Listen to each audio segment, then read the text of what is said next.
Dear students, corona के इस संकट के समय कोचिंग क्लासेस बंद हैं, जिसकी वजह से YouTube channel the commerce academy का है, जिसके माध्यम से हम क्लास 12th, क्लास 11th और सीए फाउंडेशन की ऑनलाइन क्लासेस चालू कर रहे हैं, वीडियो क्लासेस चालू कर रहे हैं। इस समय क्लास 12th अकाउंट की क्लासेस चालू की जा रही हैं। सारे के सारे टॉपिक 1 बाय 1 डिस्कस किए जाएंगे और उससे रिलेटेड जो भी क्वेश्चंस हैं वो हमारे व्हाट्सएप ग्रुप के माध्यम से आप तक पहुंचा जाएंगे। इसके लिए ज़रूरी है कि आप हमारे व्हाट्सएप ग्रुप से भी जुड़ें।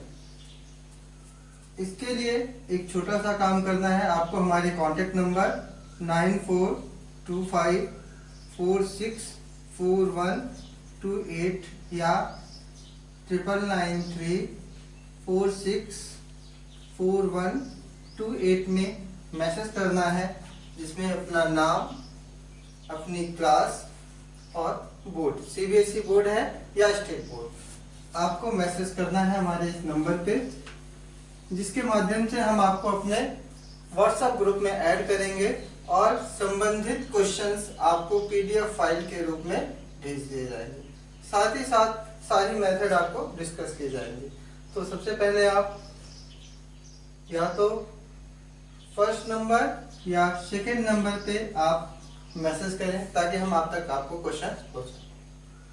इस समय जो सीरीज चलेगी वह 12th अकाउंट्स की क्लासेस चालू हो रही हैं। ये क्लासेस कंबाइंड रहेंगी CBSE board and state board दोनों के लिए। क्वेश्चन जो है वो आपको अलग अलग भेजे जाएंगे, इसलिए बोर्ड का नाम लिखना भी जरूरी है।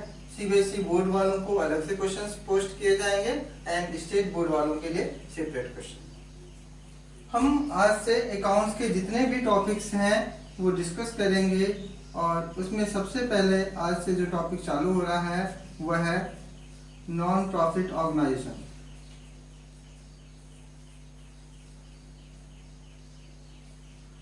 गैर व्यापारिक संस्थान।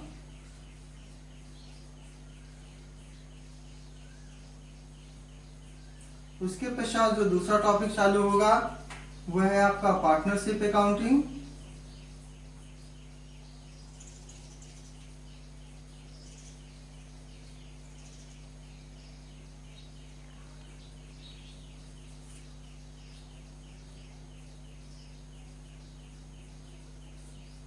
साझेदारी के खाते।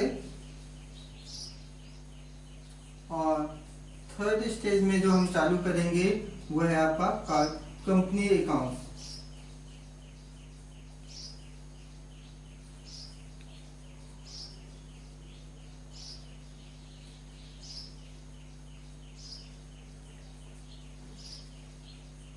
And finally financial statement.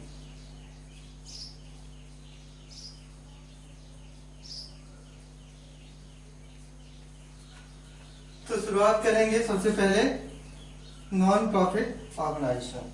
तो आज से शुरू कर रहे हैं और देखते हैं नॉन प्रॉफिट ऑर्गेनाइजेशन क्या है, इसके संबंध में कौन कौन से अकाउंट्स बनाए जाते हैं और इससे related questions.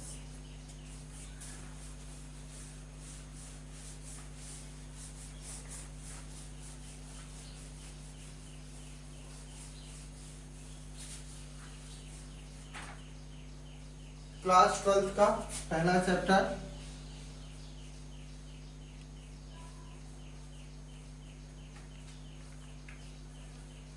Non profit organisation.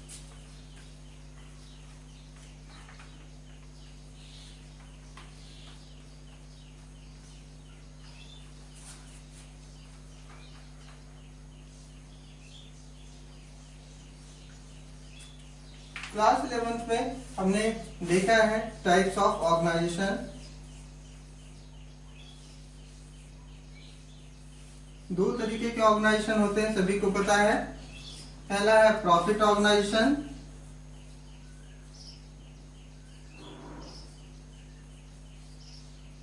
जिसको हम बोल सकते हैं लाभ कमाने वाले संस्थान। And second non profit organisation, या इसको हम शॉर्ट में कह सकते हैं एनपीओ, गैर व्यापारिक संस्था। नॉन प्रॉफिट ऑर्गेनाइजेशन और प्रॉफिट ऑर्गेनाइजेशन में डिफरेंस क्या है, सबसे पहले हम ये समझेंगे, उसके पश्चात आगे बढ़ेंगे। Profit organisation, profit organisations are those organisation which commence for profit motive. ऐसे संस्थान जिनका उद्देश्य लाभ कमाना होता है, हम इनको क्या कह सकते हैं, व्यापारिक संस्थान।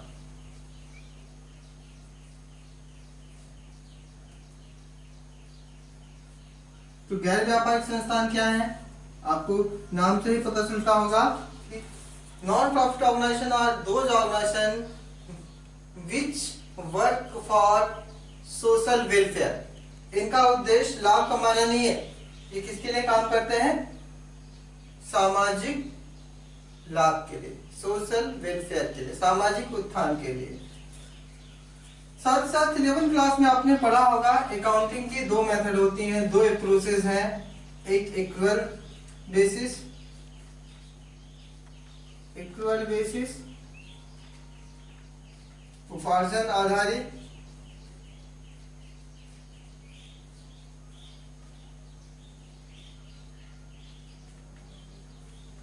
और दूसरी होती है कैश बेसिस, रोकड़ आधारित।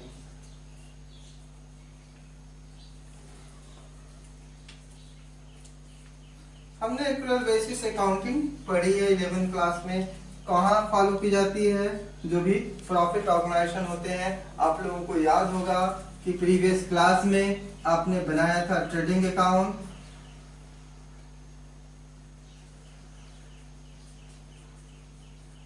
Profit and loss account and balance sheet. ये सारी की सारी चीजें हमने पढ़ा था, व्यापार खाता, लाभ हानि खाता और चिट्ठा, ये सारे अकाउंट्स बनाए जाते हैं under accrual basis. Profit and loss account से हमें प्रॉफिट की जानकारी होती है, बट यहाँ पे एनपीओ का मोटिव प्रॉफिट है ही नहीं है, so there is no requirement to prepare profit and loss account. इनको प्रॉफिट एंड लॉस अकाउंट बनाने की कोई जरूरत नहीं होती, बट अकाउंट तो बनाने पड़ेंगे क्योंकि ये एक ऑर्गेनाइजेशन है। तो किसको फॉलो करेंगे, ये कैश बेसिस पे, और आपको पता है कैश बेसिस पे कौन कौन से अकाउंट बनाए। जब हम एनपीओ की बात करेंगे तो वो प्रॉफिट एंड लॉस अकाउंट या ट्रेडिंग अकाउंट नहीं बनाएंगे, वो क्या बनाएंगे, इनके द्वारा बनाए जाने वाले मेन अकाउंट्स हैं receives and payment account, receipts and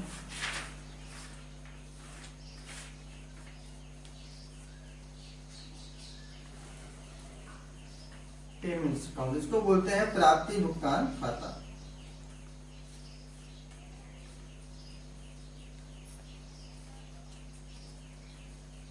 दूसरा जो अकाउंट बनाया जाता है that is income and expenditure account, income and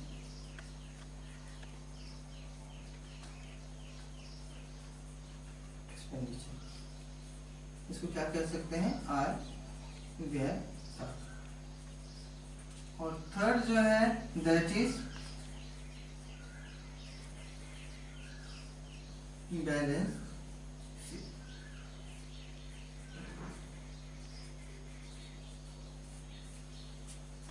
तो हम ये पहले पढ़ चुके हैं, इसलिए इसके बारे में डिस्कस करने की कोई जरूरत नहीं है।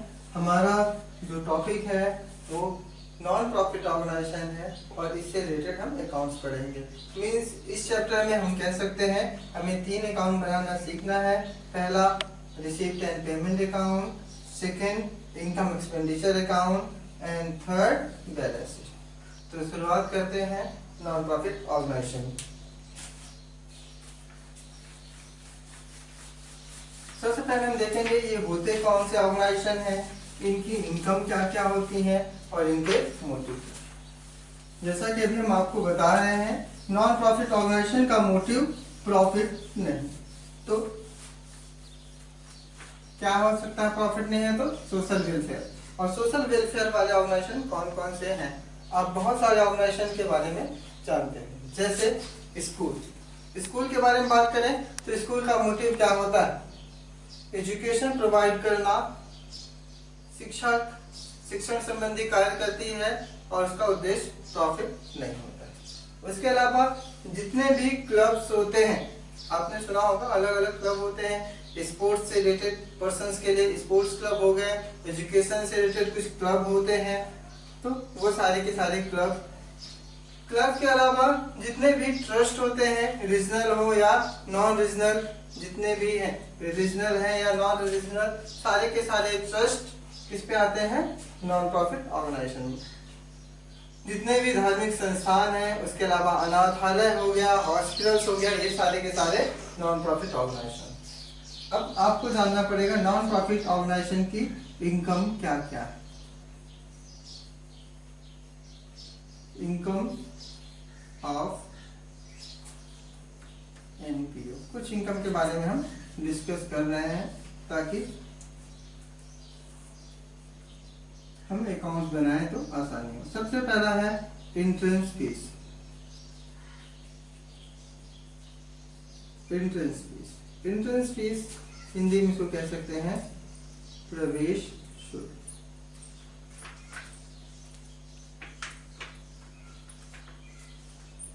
एंट्रेंस फीस क्या है? जब कभी भी हम एनपीओ में मेंबरशिप लेते हैं तो सबसे पहले एनपीओ ज्वाइन करने के लिए हमें एक प्रवेश शुल्क देना पड़ता है। लाइक जैसे आप स्कूल वगैरह में एडमिशन लेते हैं, सबसे पहले आपको एडमिशन फीस देनी पड़ती है, उसी तरीके से entrance fees. This is the main income of NPO. Second, membership fees.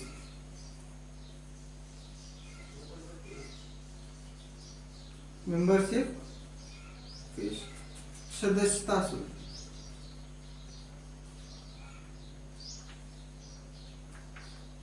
जब भी कोई व्यक्ति किसी एनपीओ का मेंबर बनता है तो उसे मेंबरशिप फीस देनी पड़ती है। मेंबरशिप फीस दो तरीके की हो सकती है। पहली है वार्षिक मेंबरशिप फीस। पहली कौन सी होगी? वार्षिक, एनुअल मेंबरशिप।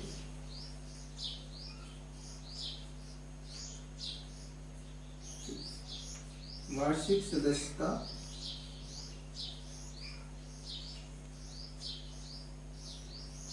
एंड सेकेंड, आजीवन सदस्यता शुल्क।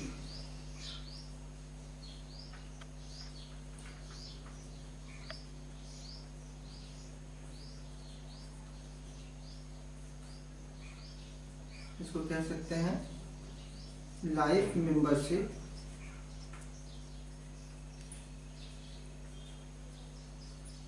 फीस। एनुअल मेंबरशिप फीस, जब मेंबर फीस को एक साथ न जमा करके एनुअली जमा करता है। फर्स्ट ईयर की fees, second year, third year, जितने सालों तक वो रहना चाहता है मेंबरशिप फीस जमा करता है। सेकेंड, लाइफ मेंबरशिप, जब मेंबर हमेशा के लिए मेंबरशिप ले लेता है और entire amount of membership fees पे लमसम और वन इंस्टॉलमेंट एक बार में जमा कर दिया है। अब इसके बाद मेंबरशिप फीस जमा करने की इसको जरूरत नहीं। ये एनुअल होती है, इसको हम रेवेन्यू की तरह ट्रीट करते हैं और इसे कैपिटल की तरह। इसके बारे में भी हम आगे डिस्कस करेंगे कौन से रेवेन्यू है, कौन से कैपिटल, क्योंकि इनकी भी रिक्वायरमेंट होगी। रेवेन्यू और कैपिटल आइटम्स के बारे में आप क्लास 11 में पढ़ चुके हैं। चलिए, थर्ड है डोनेशन, दान। सामाजिक संस्थान है, सोशल वेलफेयर के लिए काम कर रहा है, तो बहुत सारे लोग होंगे जो संस्थान को दान देंगे। दान भी एनपीओ की इनकम का एक मेन सोर्स है। देखिए, दान भी दो तरीके का आएगा। एक है सिंपल दान, सिंपल डोनेशन, साधारण दान, और दूसरा है स्पेशल डोनेशन।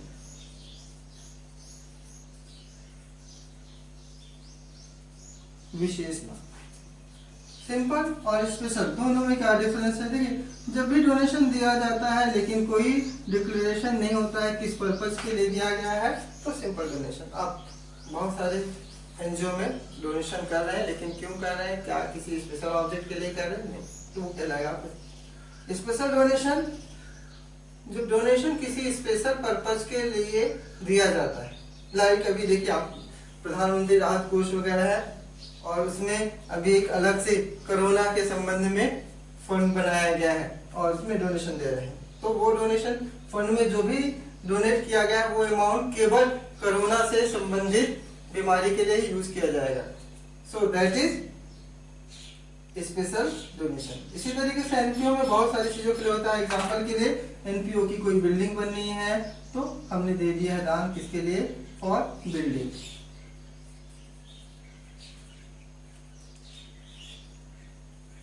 अब इसका मतलब है ये डोनेशन का अमाउंट केवल बिल्डिंग के कंस्ट्रक्शन के लिए ही यूज किया जा सकता है, इसलिए ये स्पेशल डोनेशन। सिंपल डोनेशन को रेवेन्यू माना जाता है और स्पेशल डोनेशन को हम कैपिटल की तरफ देखते हैं। उसके अलावा और इनकम कौन कौन सी हैं, तो सब्सक्रिप्शन,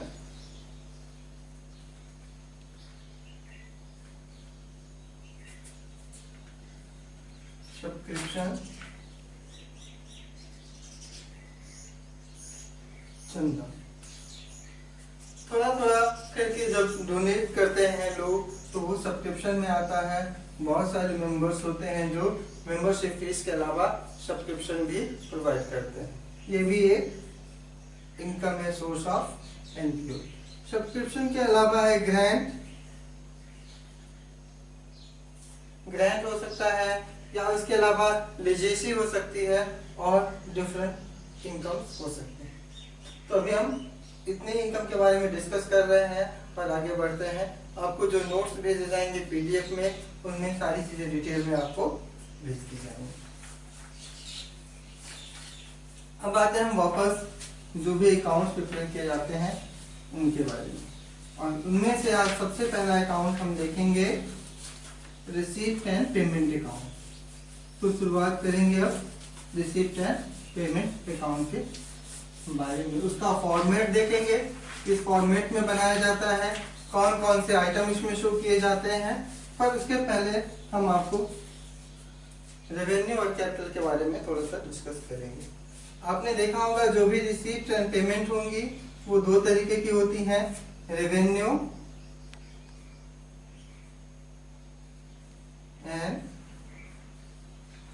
कैपिटल। आगमगत और पूंजीगत दो चीजें होती हैं। ये हमने 11th में पढ़ा था, ये पूरा टॉपिक जो 11th क्लास में है दिया हुआ है। रेवेन्यू आइटम्स कौन से होते हैं और कैपिटल आइटम कौन से होते हैं। यहाँ भी हमें रेवेन्यू और कैपिटल को ध्यान रखना पड़ेगा। रिसीप्ट एंड पेमेंट अकाउंट में तो रेवेन्यू और कैपिटल में डिफरेंस नहीं किया जाता है, बट जब हम कैपिटल अकाउंट या इनकम एक्सपेंडिचर अकाउंट बनाएंगे देन हमें आइटम्स को चूज करना पड़ेगा, दे आर रेवेन्यू और capital, because income expenditure accounts maintain only revenue items. Only revenue items are entered in income expenditure account. आय व्यय खाते में केवल रेवेन्यू आइटम को ही रिकॉर्ड किया जाता है, बट जब हम रिसीप्ट और पेमेंट की बात करते हैं तो उसमें सारे के सारे, चाहे वो रेवेन्यू हो या कैपिटल हो, सबको हम रिकॉर्ड करते हैं। तो शुरुआत करते हैं। इसके बारे में आपको विशेष रूप से ध्यान देना पड़ेगा जब आप इनकम एक्सपेंडिचर अकाउंट बनाएंगे। तो शुरुआत करते हैं पहले हम रिसीप्ट एंड पेमेंट। चलिए तो शुरुआत करते हैं सबसे पहले अकाउंट से, that is receipt and payment account. सबसे पहले हम रिसीप्ट और पेमेंट अकाउंट बनाना सीखेंगे। Receipt and payment account actual में कैश बुक की समरी है। हम क्या कह सकते हैं, receipt and payment account is the summary of cash book. It recorded all receipts and payments. जितनी भी प्राप्तियां और भुगतान होते हैं वो प्राप्त भुगतान खाते में दिखाए जाते हैं। सबसे पहले हम टाइटल लिखते हैं, उसके बाद यहाँ पे क्या लिखा जाता है, for the year ending 31st। अब 31st क्या, तो 31st मार्च भी हो सकता है और 31st दिसंबर भी हो सकता है। एग्जाम्पल के लिए हमने ले लिया 31st मार्च से दिसंबर 2020। क्वेश्चन में जैसे भी इंफॉर्मेशन दी गई होगी हम यहाँ पे दिखाएंगे। इन केस ऑफ कोई इंफॉर्मेशन नहीं दी गई है तो हम क्या करेंगे 31 और इसके बाद देखिए यहाँ पे हम फॉर्मेट बना रहे हैं। Left hand side debit, debit को क्या बोलते हैं हम यहाँ पे रिसीप्ट्स। डेबिट साइड रिसीप्ट को रिप्रेजेंट करेगा। 4 कॉलम है, particular means receipt, amount and right hand side credit जिसको अभी तक हम बोलते थे वो क्या कहलाएगा आपका पेमेंट। ये आपका पेमेंट। ध्यान रखना है डेट का कोई कॉलम नहीं रहेगा। डेट का कॉलम क्यों नहीं रहेगा? बिकॉज डेट ऊपर ही शो कर देगी। Actually receipt and payment account prepare for a particular period, क्योंकि ये पर्टिकुलर पीरियड के लिए बनाया जाता है इसलिए यहाँ पे डेट का कॉलम बनाने की कोई जरूरत नहीं है। डायरेक्टली हम ऊपर लिख देंगे ईयर एंडिंग। अब शुरुआत करेंगे तो सबसे पहले debit side means receipt side हम शो करेंगे बैलेंस। बैलेंस बीडी यहाँ पे क्या शो किया जाएगा? बैलेंस बीडी में हम कैश का ओपनिंग बैलेंस शो करेंगे। जो भी कैश बुक का बैलेंस है, कैश अकाउंट का बैलेंस या तो कैश बुक बनाई गई होगी या तो कैश अकाउंट बनाया गया होगा, उसका बैलेंस सबसे पहले हम यहाँ पे। उसके बाद हम यहाँ पे जितने भी रिसीप्ट्स हैं वो रिकॉर्ड करेंगे। टू ऑल रिसीप्ट्स, समस्त प्राप्तियों को यहाँ पे लिख दिया जाएगा।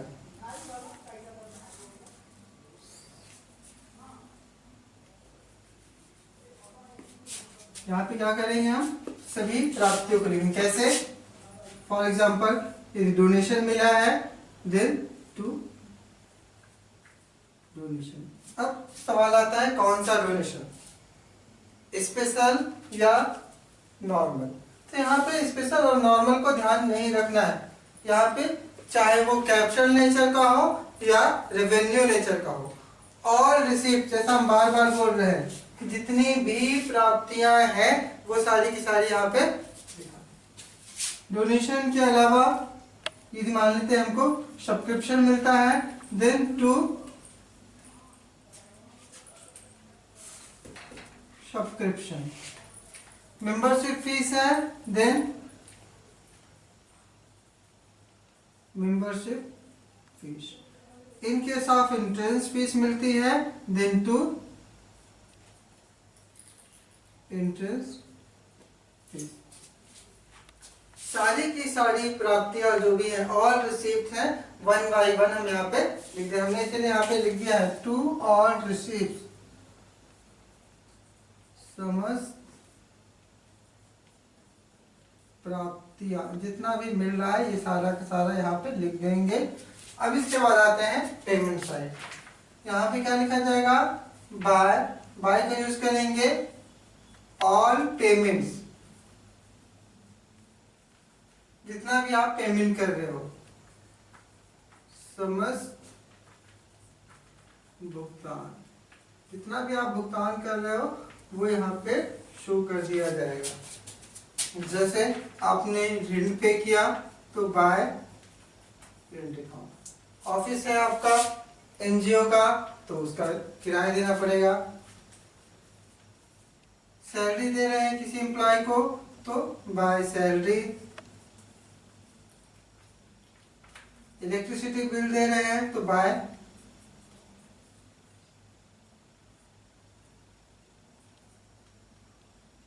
Electric charge. और कुछ पेमेंट कर रहे हैं कमीशन तो बाय कमीशंस। क्वेश्चंस में कुछ भी हो सकता है, आपको आइडेंटिफाई करना है क्या वो केवल पेमेंट होना चाहिए। तो आपको ध्यान क्या रखना है जितनी भी प्राप्तियां हैं डेबिट साइड जिसको हम बोलते थे रिसीप्ट साइड वहां पे लिखेंगे। उसके पहले क्या लिखा जाता है? टू। देखिए यहाँ पे हमने सबसे पहले टू लिख दिया है। उसके बाद जितने भी पेमेंट्स हैं सबका सब हम पेमेंट साइड लिख दे रहे हैं। जितना भी भुगतान किया है चाहे रेंट हो, सैलरी हो या कोई भी पे, आपको ध्यान रखना है कि एक्चुअल में वो पेमेंट कर दिया जाना चाहिए। यदि कोई आउटस्टैंडिंग अमाउंट है, अदत्त है, आपने भुगतान नहीं किया है, तो उसे यहाँ पे हम शो नहीं करेंगे। लास्ट में यहाँ पे हम बैलेंस निकालते हैं बाय बैलेंस सीडी।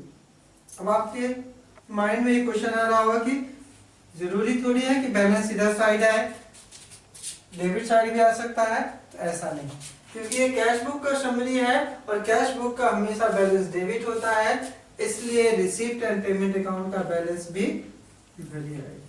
और यही बैलेंस नेक्स्ट ईयर में आपका हो जाएगा टू